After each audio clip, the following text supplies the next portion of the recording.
माँ ने जन्म दिया, बड़ा किया, पाला पोसा, बहुत प्यार किया और फिर एक दिन अपने हाथों से विदा किया।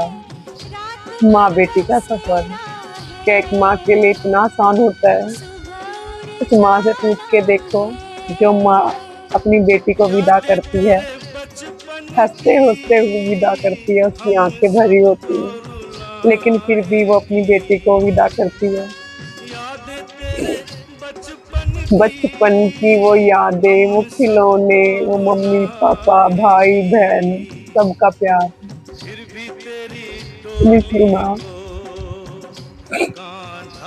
कभी सोचा नहीं होता कि बेटी की लाइफ में कितना स्ट्रगल होता है।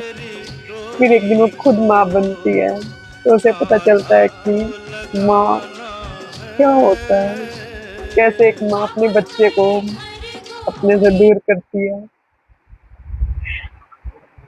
माँ, माँ शब्द सच में बहुत अनमोल है, बहुत कीमती है।